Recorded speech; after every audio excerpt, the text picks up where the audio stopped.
In California, USA, there's a national park known for its incredible nature. With its high mountains, deep valleys, waterfalls, and deep narrow forests. The national park is Yosemite, and the park is classified as one of the world's most beautiful places. However, it's also known for something else, namely horrible crimes that forever will stain the site's reputation. Hello and welcome to a new video. Be sure to like and subscribe for new videos every week.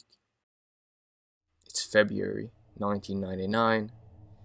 43-year-old Carol Sund, her 15-year-old daughter Julie Sund, and Julie's 16-year-old friend Silvina Peloso are about to go on a trip they will never forget. They are so excited to be able to go and tourist the massive 3,000 square kilometer big national park, Yosemite. Especially excited is Silvina, who's not from the US but from Argentina, and is visiting the US as an exchange student. So this is the perfect opportunity for her to experience the American nature in one of the world's most beautiful places. The three fly to San Francisco where they rent a car, and the first thing that they do on their journey is going around universities before they head towards their hotel, Cedars Lodge, which is located just beside the national park. They arrive on February the 14th, Valentine's Day, and are planning on staying there for a few days. The next day, the 15th of February, the great adventure begins. The three tourists follow the hiking trails that leads them to the most well-known and beautiful spots on the park, where they get to witness exactly how marvelous and beautiful the nature can be. They take tons of photos and have a great first day.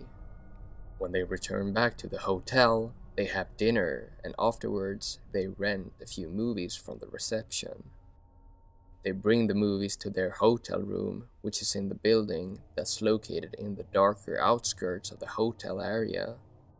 And this is the last time Carol, Julie, and Silvina will be seen alive ever again.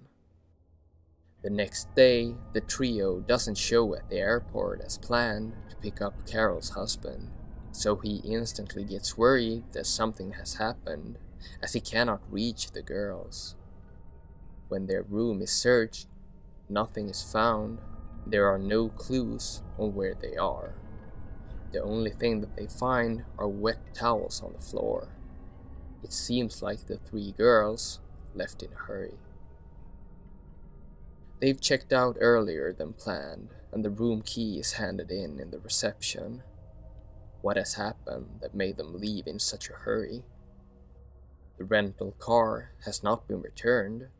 So have they possibly been involved in a car crash somewhere? Have they ran off the road and lie in a ditch right now, awaiting to be rescued? A massive search party is launched, and the news of the missing tourists spread like wildfire. Soon, the entire US are involved in the mystical disappearance.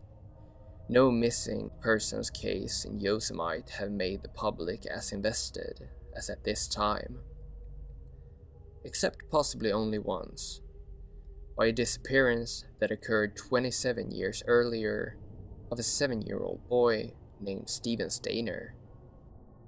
In 1972, when he was on his way home from school, he was abducted, and his fate was unknown until it all unraveled 7 years later. So the disappearance of Carol, Julie, and Silvina is not the first time a strange disappearance occurs in the Yosemite Park. Can the two completely different kidnappings, in some way, be connected? A month passed with extensive search parties determined to find the girls. And one day, the rental car that the three girls drove down to the park with is discovered by a hiker passing by at random. The vehicle is burnt out in a completely different part of the forest than the missing girl stayed in. The police is called, and they, moments after arriving to the scene, make a horrific discovery. When the trunk is open, they find two decomposing, burnt bodies. Bodies that would later be revealed to belong to Carol Sund and Silvina Peloso. A missing persons investigation just took a turn and became a murder investigation. The police also found a few objects laying around on the ground by the scene. But there is no sign of Julie. Where is Julie Sund? The police also find a camera by the burnt out car that turns out to be that of the three missing girls. They search through the camera roll hoping to find a clue on what could have transpired. The photos on the camera shows how the tourists journeyed through the national park the day leading up to their disappearance, and the final photo shows how they returned to the Cedars Lodge Hotel. There, the camera roll ends. To get information, the police speaks to the hotel staff and everyone working around the compound. Crazily enough, one person from the staff knows exactly how it feels having a family member disappear in Yosemite. The janitor at Cedars Lodge Hotel is no one less than the older brother of Stephen Stayner, who was captured and missing for 7 years. The law enforcement draws parallels between the old case and the recent happenings in the park. Has anyone been inspired by the case and wants to do it all over again? So, what truly happened to Stephen Stayner in 1972? It's the 4th of December 1972, and 7-year-old Stephen Stayner is on his way home from school. He walks along a long road when suddenly a car drives up next to him. Behind the wheels is Kenneth Purnell, and next to him is his co-worker Irvin Murphy. Both of these men work at the Yosemite Lodge Hotel, which is located approximately 2 hours from Stephen's home. Kenneth is a previously convicted child sex offender. The two men drove to the small town of Merced, a town in the middle of nowhere, and known as the gateway to Yosemite National Park, with one purpose only, which was finding a new victim. They see Stephen walking by the road and they pull up next to him and asks if his mother would like to donate a small sum to the church. Stephen is a bit uncertain and tells the men that they could ask his mom. He is offered a ride home by the men and he gets into their car. However, instead of going towards Stephen's home, they drive out on the freeway. Kenneth pulls up at a phone booth and pretends to phone Stephen's mother. He re-enters the car and says, "I've spoken with your parents and they don't want you anymore, so I'm your new father. They told me they were fine with that. Your new name will be Dennis Parnell, and you're my son." The worst part of all of this is that Stephen believed him. Stephen Stayner is now kidnapped, only 7 years old, by two completely unknown men that succeeded with luring him into their car. On the completely contrary on what Kenneth told young Stephen, his parents were completely devastated when their boy never came home after school. A massive search party is arranged to look for Stephen, but they find nothing. There's no evidence and are no witnesses on what could have happened. At the same time, Stephen gets his new name, Dennis Parnell, and for several years Stephen lives under his new alias. He goes to school and lives a whole new life. It's a normal life on daytime. He's a popular kid in his class, but when he goes to the place he's forced to call home, he's a prisoner held by his kidnapping pedophile. During all the years of Stephen's imprisonment at Kenneth's house, he's had a growing feeling inside of him that something's wrong. "I have a real family," he thinks for himself, but Kenneth's words about how his own family does not want him anymore still remains. He's been severely groomed. The years come and go. Eventually Stephen reaches the age of 14. It's been 7 years since Kenneth and his companion kidnapped him, and he's growing bigger and bigger for each day.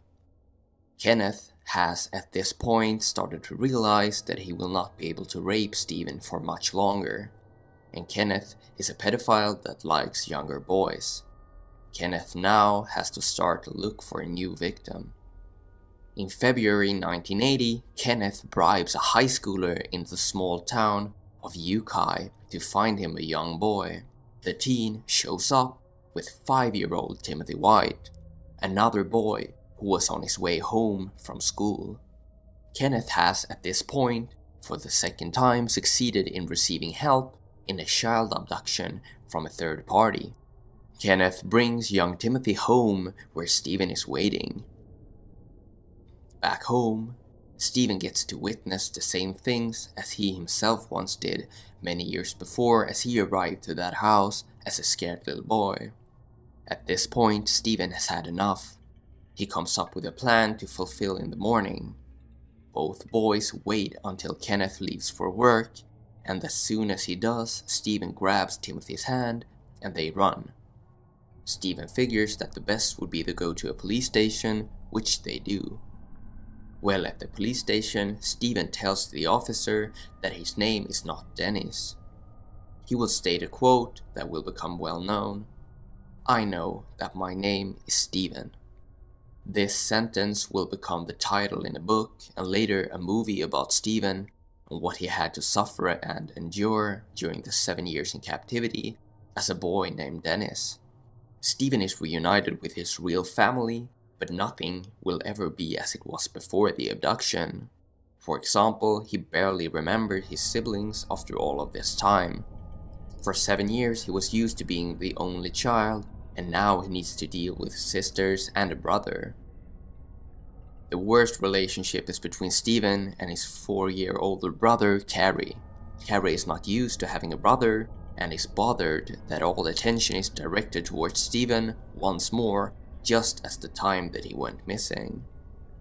Stephen is brought into news shows, books are written about him, and much more. But when Stephen returns back to his old school, he's severely bullied by other kids. It's the 80s, and at this point, being homosexual is not widely accepted in the US. And this is what many students at Stephen's school thought that he was, because he lived with an old man for so long without escaping. Kenneth is apprehended, and the trial begins. Stephen once more gets to go face to face with his abuser. Kenneth is sentenced to 7 years in prison, but is released after only serving 5 of them.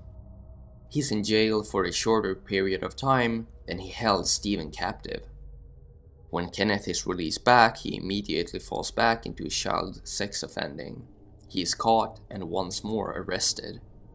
During the years, Kenneth goes in and out of prison while Stephen settles down, gets married, and has 2 children before tragically passing away at the mere age of 24 in a motorcycle accident in 1989.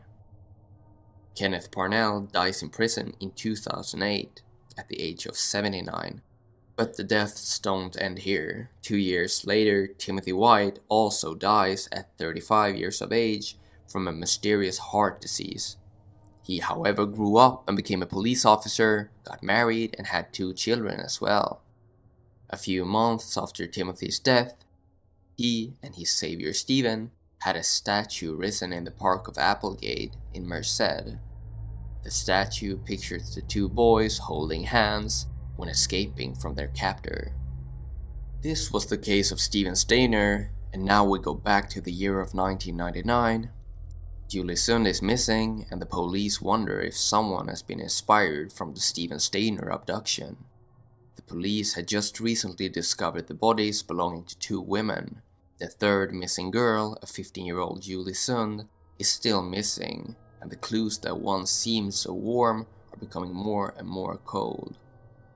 Until a letter arrives at the police station. In the letter it reads, "We had fun with this one." And then there's an included drawing resembling that of the Lake Don Pedro and the surrounding area around the lake. There's a marked spot on the map, just like a treasure hunt. The Police hurry over to where the marker is placed with dogs, and they immediately catch on to a trace. The dogs sense something. This trace will lead the police to a third body. Julie is found, but she's not alive. Not anymore. Her throat has been sliced open, and she seems to have been there for over a month. The locals are now panicked. There is truly a murderer lurking there, in the area that is usually so quiet, calm, and beautiful. Horrific deeds like these does not happen in Yosemite. The tourists cancel their trips to the park because of the 3 tourist homicides. No one wants to be next. Not even the locals dare to venture out into the park. The thoughts that enters everyone's mind is that no one wants to be next. Is it a killer who only killed tourists, or is everyone a potential new victim? And the next feeling starts to creep up on everyone's mind. Anyone can be the killer. So who is the person who did this? The police works hard to find the person guilty for these horrible acts of terror. Time passes and summer is around the corner. No one has been killed in 5 months. Everything begins to go back to normal. Tourists are starting to come back to the park, and the feeling of being safer is slowly re-entering everyone's mind. One day, the police releases a statement that they found the person guilty for this. They have found the murderer. 2 brothers involved in criminal business have been arrested. The FBI are certain that they have captured the right people. How great! The danger is over. One of those relieved is a local resident in the park, 26-year-old Joey Armstrong. She loves nature and works as a nature scientist, and one of her jobs is to teach kids about the park Yosemite and all of its wonders. She's no longer scared of going out into the park alone because of the recent news of the captured killers, and she even writes in her journal that the monsters are gone. Everything is going back to normal again. It's now the 21st of July 1999, and Joey Armstrong's mother receives a call. Her daughter is missing. The law enforcement checks her house and they see her car on the driveway. But Joey is not there. It seems that she was on her way of leaving with the car, but was disrupted abruptly. A female body, missing its head, is found by a nearby stream. She's been murdered in a gruesome fashion. Because of the missing head, an identification takes a bit longer than it otherwise would, but they soon get confirmation that, yes, the body belongs to Joey Armstrong. Her head is later found. This is the 4th woman murdered. At least they now know that they are looking for a serial killer. A witness steps forward and brings new information to the investigation. This person tells that he drove by Josie's house around the time she's believed to have gone missing. He witnessed a car drive by, a very unusual vehicle that's owned by merely 2 locals. It's a dark SUV of the brand International Harvester. One of the 2 cars is owned by a man working in the Hotel Cedars Lodge, the same hotel as the first 3 victims lived in before they were murdered. The person is named Cary Stayner, the man whose brother was abducted 30 years earlier at the Yosemite Park. Cary Stayner is born on the 13th of August 1961, and he grows up along with his mother, father, 3 sisters, and a younger brother in the town of Merced, California. During his childhood, he was very wild and often did mischief around the house. He has for a long time suffered from anxiety. The family would, in most people's minds, be seen as a normal family, until the day Cary is 11 years old and his younger brother Steven Stayner goes missing. The entire family focus now revolves around trying to find Steven. Is he dead? Is he kidnapped? No one knows, and for 7 years, the family lives in uncertainty. Cary feels forgotten. All focus has shifted to his younger brother. He begins to withdraw from the spotlight and gets harder and harder making new friends in school. He becomes known as the kid whose brother was abducted. When Stephen gets back and is reunited with his family, the split between the brothers becomes clear. Later on, in 1989, Stephen disappears for the last time. He dies at the age of only 24. The death of Stephen hits Cary hard, and his mental well-being becomes even worse. It's at this time that he starts to venture out in the forest, into the nature, deep into Yosemite Park. Out there, he can just wander off for hours, just to exist with every other living organism, without any eyes staring at him. Since 1997, he's worked at the Hotel Cedars Lodge as a caretaker. Now he gets to be where he wants to be all the time, out in nature. 2 or so years go by and it's 1999.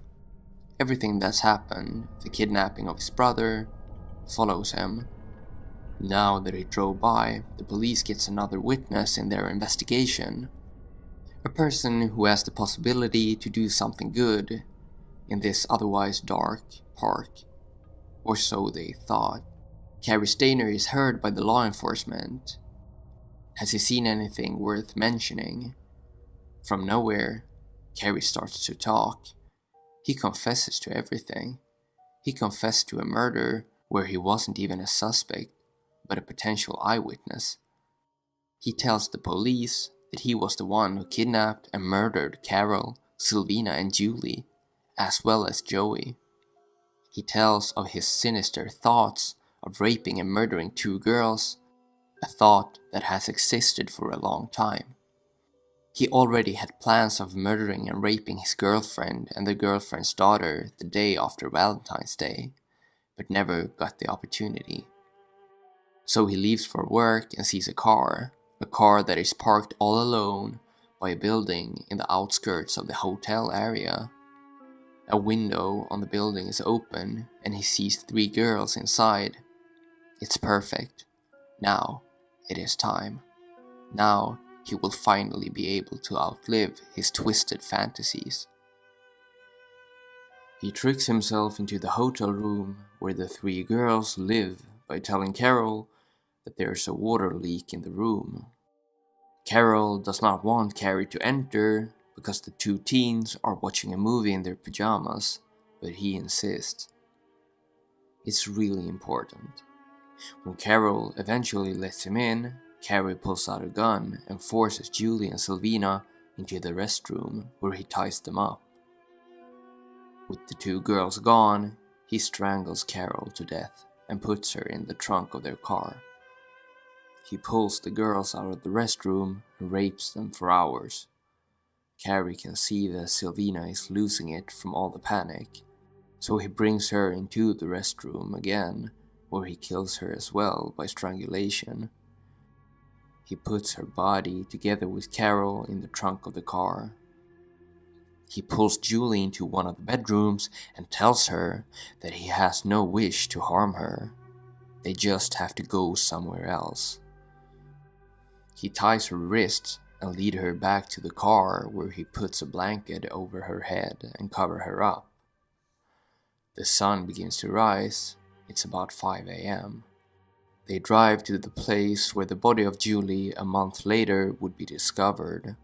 What is known is that he carried her out of the car, slit her throat, then he proceeded to tell how he stays at the crime scene for a while to watch the beautiful sunrise. The sentence in the letter that he would later send to the police mentioning several perpetrators was just a diversion.